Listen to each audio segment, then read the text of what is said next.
அன்னைக்கு காலையிலயும் மீனுவ உணவு தேட போகலாம் அப்படின்னு சொல்லி கூப்பிடுறதுக்காக கோரி மீனுவோட வீட்டுக்கு வந்திருந்தா. அந்த நேரம்னு பார்த்து மீனுவோட தங்கச்சி ரேணு அங்க வந்தா. தயவு செஞ்சு நீ எனக்கு உதவி பண்ணுக்கா. நீ இல்லன்னா கண்டிப்பா இப்ப நான் குடும்பத்தோட தற்கொலை தான் பண்ணிக்கணும். என்னோட வீடு ரொம்ப மோசமான நிலைமையில இருக்கு. தினமும் பெய்யற மழையில சொட்டு சொட்டா தண்ணி ஊத்திட்டு இருந்துச்சு. சரின்னு சொல்லி நாங்க வாழ்ந்துட்டு இருந்தோம். ஆனா இப்போ 2 நாளா நிறைய மழை பெய்யறதால வீடு மொத்தமும் ஊத்துதுக்கா. தண்ணி உள்ள சொட்டுறதால என்னோட குழந்தைக்கும் காய்ச்சல் வந்துட்டு அவனும் இப்ப ஹாஸ்பிட்டல்ல தான் சேர்த்திருக்கேன். என்னால என்ன செய்யறதுன்னே தெரியலக்கா. அதான் உன்கிட்ட சொல்லிட்டு போகலான்னு வந்தேன். இத்தனை நாளா அப்போ மழையில நினைச்சிட்டுதான் இருந்தீங்களா? ஆமாக்கா, வேற வழி இல்லையே. எப்ப பார்த்தாலும் உன்கிட்டயே வந்து உதவி கேக்குறதா இருக்கு. எனக்கு அதை நினைச்சு ரொம்ப அசிங்கமா இருந்துச்சுக்கா. அதனாலதான் இந்த தடவை உன்கிட்ட உதவி கேட்க கூடாதுன்னு நினைச்சேன். ஆனாலும் அந்த கடவுள் உன்கிட்டயே என்ன கேக்குற மாதிரி வச்சுட்டாரு அப்படின்னு சொல்லி திரும்பி அழ ஆரம்பிச்சா. இப்ப என்ன, வீட்டை சரி பண்ணிட்டா எல்லா பிரச்சனையும் முடிஞ்சிச்சு. என்கிட்ட கொஞ்சம் பணம் இருக்கு, அத நான் எடுத்துட்டு வந்து தரேன். அத வச்சு நீ உன்னோட வீட்டு கூரைய சரி செஞ்சுக்கோ அப்படின்னு சொல்லி ஒரு கட்டு பணத்தை எடுத்துட்டு வந்து மீனு ரேணு கிட்ட கொடுத்தா. பணத்தை வாங்கிட்டு ரேணு ரொம்ப சந்தோஷமா தன்னோட வீட்டுக்கு போனுச்சு. இது எல்லாத்தையும் பாத்துட்டு இருந்த கோரிக்கு மனசுல ஏதோ தப்பா பட்டு மீனு கிட்ட இப்படி பேசினா. இங்க பாரு மீனு, திரும்பவும் நான் சொல்றேன்னு கோவப்படாத. எனக்கு என்னமோ உன் தங்கச்சி மேல சந்தேகமா தான் இருக்கு. அவ உன்கிட்ட பணத்தை புடுங்கறதுக்காக மட்டும்தான் பாசமா இருக்கிற மாதிரி நடிக்கிறா. கண்டிப்பா அவளுக்கு உன் மேல உண்மையான பாசம் கிடையாது. நான் உன்கிட்ட திரும்ப திரும்ப சொல்லிக்கிட்டே இருக்கேன், அவ அப்படியெல்லாம் கிடையாது, ரொம்ப நல்லவ. நீ ஏன் அதை புரிஞ்சுக்கவே மாட்டேங்கிற? எவ்வளவு சொன்னாலும் கண்டிப்பா உன் தங்கச்சி பேராசப்பட்டுதான் இங்க வந்து உன்கிட்ட பணம் கேக்குறா.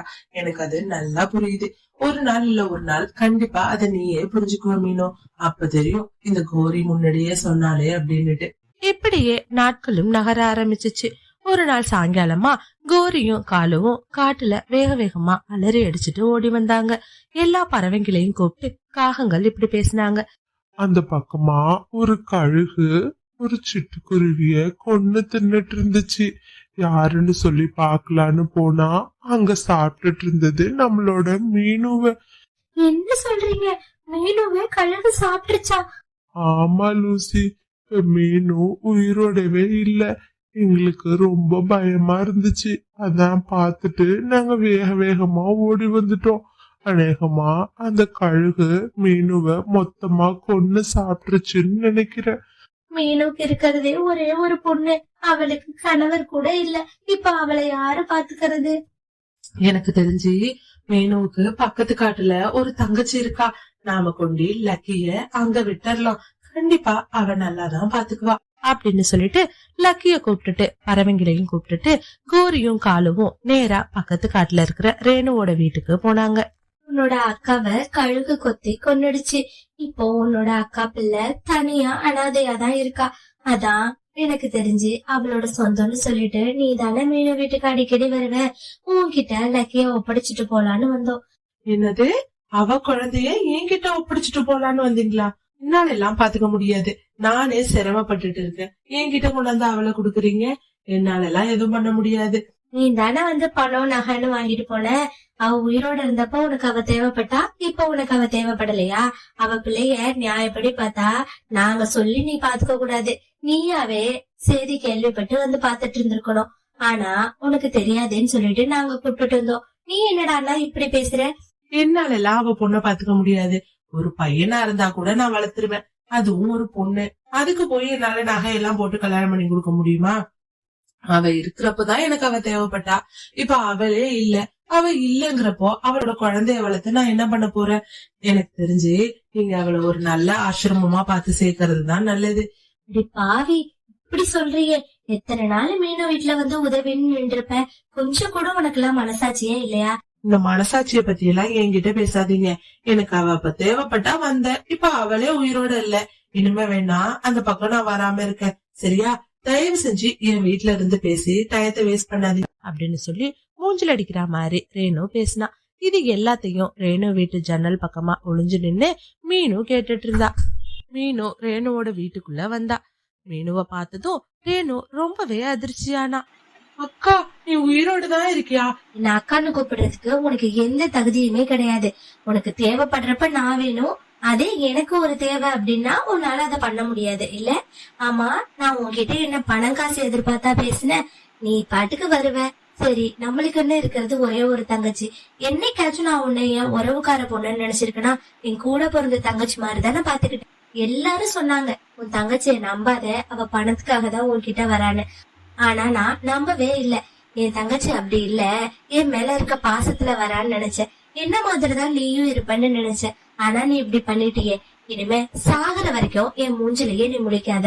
நான் இது வரைக்கும் பண்ணின நல்லதுக்கெல்லாம் நீ நல்லா ஒரு நன்றி விசுவாசம் காட்டிட்டேன். என்ன ரேணு, இங்க என்ன நடக்குதுன்னே புரியலையா? இப்ப நான் எல்லாம் தெளிவா சொல்றேன், கேட்டுக்கோ. உன் அக்கா கிட்ட நான் 1000 தடவை சொன்னேன் உன் தங்கச்சி நல்லவ இல்ல, அவளை நம்பாதுன்னு. ஆனா அவ கேட்கவே இல்ல. அதான் அவளுக்கு புரிய வைக்கிறதுக்காக நானும் என்னோட கணவரும் சேர்ந்து ஒரு சின்ன நாடகத்தை போட்டோம்.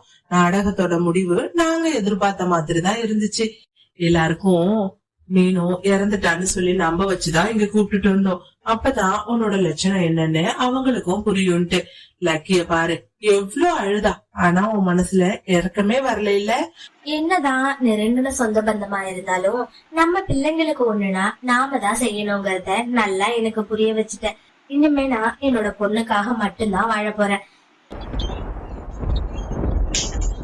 சோழைவன காட்டுல மீனுங்கிற ஒரு ஏழை குருவி வாழ்ந்துட்டு வந்தா. அவளுக்கு சொந்தமா 2 ஆப்பிள் மரங்களும் இருந்தது. நாள் தவறாம அந்த ஆப்பிள் மரங்களுக்கு தண்ணி ஊத்தி அத ரொம்ப கவனமா வளர்த்துட்டு வந்தா. இப்போ அதுல நிறைய பழங்களும் பழுத்திருந்தது. அப்பாடா, இவ்வளவு நாளா கஷ்டப்பட்டதுக்கு ஒரு பலன் கிடைக்க போகுது. எப்படியோ இன்னும் 2-3 நாள்ல மீதம் இருக்கிற பழங்களும் நல்லா பழுத்துரும். அப்படி சொல்லி சந்தோஷப்பட்ட மீனுக்குருவி பிறகு தன்னோட வீட்டுக்கு வந்தா. மீனுக்குருவி 2 முட்டை இட்டு அதை அடை காத்துட்டு வந்துட்டு இருந்தா. அவளுக்கு தான் வீட்டை நினைச்சு ரொம்பவே கவலையா இருந்தது. ஏன்னா அவளோட வீடு ரொம்ப சேதமடைஞ்சு பழைய வீடா இருந்தது. இன்னும் சில நாட்களிலேயே என்னோட குழந்தைங்க 2 பேரும் வெளியில வந்துருவாங்க. அதுக்குள்ள நான் என்னோட பழங்களை வித்து அதுல கிடைக்கிற லாபத்தை வச்சு ஒரு புது வீட்டையும் கட்டணும். என்னோட குழந்தைங்க வெளியில வரும்போது அவங்க எந்த சிரமமும் இல்லாம நல்ல ஒரு வாழ்க்கைய வாழணும். அப்படி பேசின மீனுக்குருவி பிறகு தான் கூட்டுல படுத்து தூங்க ஆரம்பிச்சா. மறுநாள் காலையில பொழுதும் விடிஞ்சது. வழக்கம் போல தன்னோட ஆப்பிள் தோட்டத்துக்கு வந்தா. நிறைய தண்ணீர் எடுத்துட்டு வந்து அந்த தோட்டத்துல இருக்கிற மரங்கள் எல்லாத்துக்கும் ஊத்துனா. அடரே, நேற்றைய விட இன்னைக்கு நிறைய பழங்கள் பழுத்திருக்கு. கண்டிப்பா நான் நாளைக்கு எல்லா பழத்தையும் அறுவடை பண்ணிடுவேன். அதன் பிறகு என் குழந்தைங்களுக்கு தேவையான ஒரு புது வீட்டையும் நான் கட்டுவேன் அப்படின்னு சொல்லி மீனுக்குருவி ரொம்ப சந்தோஷமா பேசிட்டு இருந்தா. இது எல்லாத்தையும் அந்த பக்கமா நதிக்கரைக்கு தண்ணி குடிக்க வந்த காகங்கள் 2 பேரும் கேட்டுட்டாங்க. காலு, கேட்டீங்களா? அந்த மீனும் ஆப்பிள் பழங்களை வியாபாரம் பண்ண போறாளா? ஆமா கோரி, அவ மட்டும் அத நல்லபடியா பண்ணிட்டானா அதுக்கப்புறம் நம்ம வீட்டுக்கு எதிர்த்த மாதிரியே ஒரு பெரிய வீட்டையும் அவ கட்டிடுவா. ஆமா ஆமா காலு, என்ன ஆனாலும் சரி அவ மட்டும் பணக்காரியா வாழ்ந்துடவே கூடாது. நாம தான் அதுக்கு ஒரு வழி பண்ணணும். கோரி, நீ சொல்றதும் சரிதான். ஒரு சின்ன சிட்டுக்குருவி வீடு கட்டுனுச்சுன்னா அப்புறம் நம்மளுக்கு மரியாதையே இல்லாம போயிடும். ஆமா காலு, அததான் நானும் சொல்றேன். இங்க பாருங்க, அவ இந்த பழங்களை வியாபாரம் பண்ணி அதுல கிடைக்கிற லாபத்துல தான் வீடு கட்டணும்னு பேசிட்டு இருக்கா. நாம மட்டும் இந்த வியாபாரத்தை தடுத்துட்டோம்னா கண்டிப்பா அவளால வீடு கட்டவே முடியாது அப்படின்னு கௌரி சொன்னா. பிறகு காகங்கள் 2 பேரும் மீனோட வியாபாரத்தை தடுக்கிறத பத்தி திட்டம் போட்டாங்க. அப்பாடா, ஒரு வழியா நான் பட்ட எல்லா கஷ்டத்துக்கும் ஒரு முடிவு வர போகுது. நாளைக்கு காலையில சீக்கிரமா எழுந்திருக்கணும். அப்பதான் பழங்களை எடுத்துட்டு போய் சந்தையில வியாபாரம் பண்ணலாம் அப்படின்னு சொல்லி மீனுக்குருவி தனக்கு கிடைக்க போற லாபத்தை நினைச்சு ரொம்பவே சந்தோஷப்பட்டா. பிறகு மறுநாள் காலையில பொழுதும் விடிஞ்சது. காகங்கள் 2 பேரும் மீனும் வர்றதுக்கு முன்னாடியே அவளோட ஆப்பிள் பழ தோட்டத்துக்கு வந்தாங்க. அங்க இருக்கிற எல்லா ஆப்பிள் பழங்களையும் பறிச்சவங்க அதை ஒரு கூடையில எடுத்துக்கிட்டு சந்தையை நோக்கி வியாபாரம் பண்ணலான்னு போனாங்க. ஆனா இது எதுவுமே தெரியாத மீனுக்குருவி தன்னோட கூடையை எடுத்துக்கிட்டு அறுவடை பண்றதுக்காக தோட்டத்துக்கு வந்தா. ஆனா அவளோட மரத்துல எந்த ஒரு ஆப்பிள் பழமுமே இல்ல. அத பார்த்த மீனுக்குருவி ரொம்பவே கவலைப்பட்டா. ஐயோ கடவுளே, யாரு இத பண்ணிருப்பாங்க? எவ்வளவு சிரமப்பட்டு நான் என்னோட தோட்டத்தை வளர்த்தேன், இப்படி அநியாயமா திருடிட்டாங்களே. இப்ப நான் எப்படி வீடு கட்ட முடியும்? அப்படின்னு சொல்லி மீனுக்குருவி தேம்பி தேம்பி அழுதுட்டு இருந்தா. மீனுக்குருவி அழற சத்தத்தை கேட்டு அந்த பக்கமா போன கபூத்தர் அந்த இடத்துக்கு வந்தாரு. என்னாச்சு மீனு? ஏன் இப்படி அழுதுட்டு இருக்க? கபூத்தரண்ணா, யாருன்னே தெரியல. ராத்திரியோட ராத்திரியா என்னோட பழங்கள் மொத்தத்தையும் திருடி இருக்காங்க. இத நம்பிதான் என் குழந்தைங்களோட எதிர்காலமே இருந்தது. ஐயோ மீனு, தயவு செஞ்சு அழாத. நீ அழறத பார்த்தா எனக்கு ரொம்பவே பாவமா இருக்கு. இங்க பாரு மீனு, என்கிட்ட ஒரு யோசனை இருக்கு. அதுபடி நீ பண்ணுனீன்னா கண்டிப்பா திரும்பவும் உன்னால பழங்களை அறுவடை பண்ண முடியும். அப்படியா? என்ன யோசனை கபூத்தரண்ணா? மீனு, என்கிட்ட ஒரு மந்திர தண்ணீர் இருக்கு. அத நான் உனக்கு தரேன். அதை எடுத்துட்டு வந்து நீ உன்னோட மரங்களுக்கு ஊத்து.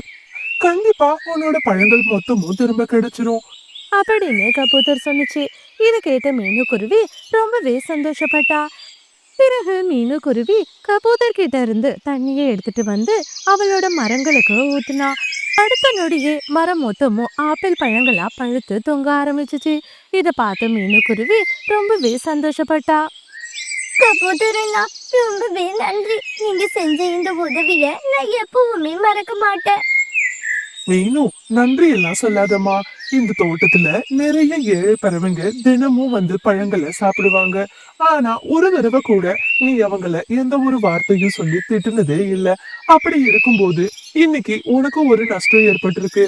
அதை எப்படி நான் கண்டுக்காம போக முடியும்? வனதேவதை இந்த தண்ணியை என்கிட்ட கொடுக்கும்போது சொல்லிதான் கொடுத்தாங்க. சுயநலம் இல்லாத ஒருத்தர் இந்த தண்ணியை உபயோகிக்கும் போதுதான் இந்த தண்ணியோட மகிமை அவங்களுக்கு கிடைக்கும்னு. அதே மாதிரிதான் இன்னைக்கு நீ உபயோகிச்சிருக்க, உனக்கு அதுக்கான பலனும் கிடைச்சிருக்கு. சரி மீனு, ரொம்பவே நேரம் ஆயிடுச்சு. நீ சீக்கிரமா உன்னோட பழங்களை அறுவடை பண்ணு. அப்படின்னு சொல்லிட்டு கபூத்தர் அதோட வீட்டுக்கு திரும்ப போனுச்சு. மீனுக்குருவி எல்லா பழங்களையும் அறுவடை பண்ணி அதை எடுத்துட்டு போய் சந்தையில வியாபாரம் பண்ணினா. அது மூலமா அவளுக்கு நிறைய பணமும் கிடைச்சிச்சு. அந்த பணத்தை வச்சு மீனுக்குருவி தன் குழந்தைங்களுக்காக சொந்தமா ஒரு வீட்டையும் கட்டி முடிச்சா. இப்போ மீனுக்குருவியோட குழந்தைங்க 2 பேரும் முட்டையில இருந்து வெளியில வந்தாங்க. அவங்க கூட மீனுக்குருவி ரொம்ப சந்தோஷமா புது வீட்டுல வாழ்ந்துட்டு இருந்தா. ஆனா காகங்களோ பழங்களை வித்த மொத்த பணத்தையும் செலவு செஞ்சாங்க. இப்போ சாப்பிடுறதுக்கு எதுவுமே இல்லாம ரொம்பவே ஏழ்மையான நிலைமையில இருந்தாங்க. கோரி, நாம எவ்வளவு முயற்சி பண்ணியோ அந்த மீனுக்குருவி வீடு கட்டுறத தடுக்கவே முடியல. இப்போ அவ காட்டுலயே ரொம்ப பெரிய வீடையும் கட்டி முடிச்சிட்டா. ஆமா காலு, என்னதான் மந்திரம் பண்றாலோ தெரியல. அவளோட தோட்டத்துல மட்டும் எப்பயுமே பழங்கள் பழுத்தபடியே இருக்கு. நாம வேணும்னா இந்த தடவையும் அவளோட தோட்டத்து பழங்களை திருடலாம். அதை எடுத்துட்டு போய் சந்தையில விற்பனை பண்ணலாம். நமக்கு நிறைய பணம் கிடைக்கும். அதை வச்சு நாமளும் ஒரு புது வீட்டை கட்டலாம். காலு, இந்த யோசனை ரொம்ப அற்புதமா இருக்கு காலு. சரி சரி, வாங்க. இந்த நேரம் அந்த குருவி அவளோட வீட்டுல தான் இருக்கும். நாம போய் பழங்களை பறிக்கலாம். அப்படின்னு சொல்லி காகங்கள் 2 பேரும் மறுபடியும் மீனுவோட தோட்டத்தை நோக்கி பறக்க ஆரம்பிச்சாங்க. பேராசையில மீனுவோட பழங்கள் மொத்தத்தையும் பறிக்க ஆரம்பிச்சாங்க. உடனே அந்த மரத்துல இருந்து ஒரு குரல் கேட்க ஆரம்பிச்சுச்சு. காகங்களா, எவ்வளவு தைரியம் இருந்திருந்தா நீங்க மறுபடியும் திருட வந்திருப்பீங்க. இந்த தடவை உங்களை நான் சும்மா விட போறதில்ல. அப்படின்னு சொல்லி அந்த மரம் பேச ஆரம்பிச்சுச்சு. உடனே காகங்கள் 2 பேரும் ரொம்பவே பயப்பட ஆரம்பிச்சாங்க. அந்த மரத்துல இருந்து ஏதோ ஒரு விசேஷ சக்தி காகங்களை தாக்க ஆரம்பிச்சுச்சு. அந்த சக்தி பட்டதும் காகங்கள் 2 பேரும் வலி தாங்க முடியாம கதறி துடிக்க ஆரம்பிச்சாங்க. இந்த சத்தத்தை கேட்டு பக்கத்துல இருந்த மீனுக்குருவி அவளோட தோட்டத்துக்கு வந்தா. ஏ காகங்களா, எனக்கு தெரியும் என்னோட பழங்களை திருடினது நீங்களா தான் இருப்பீங்கன்னு. எவ்வளவு தைரியம் இருந்திருந்தா மறுபடியும் என்னோட தோட்டத்துக்கு வருவீங்க. இங்க பாருங்க, இப்போ என்னோட மரம் சாதாரண மரம் இல்ல, அதுல ஒரு மந்திர சக்தி இருக்கு. என்னோட பழத்தை திருடணும்னு நினைச்சீங்க, கண்டிப்பா அது உங்களை உயிரோட விடாது. ஒழுங்கு மரியாதையா இங்க இருந்து ஓடுங்க. அப்படின்னு சொல்லி மீனுக்குருவி காகங்களை மிரட்டினா.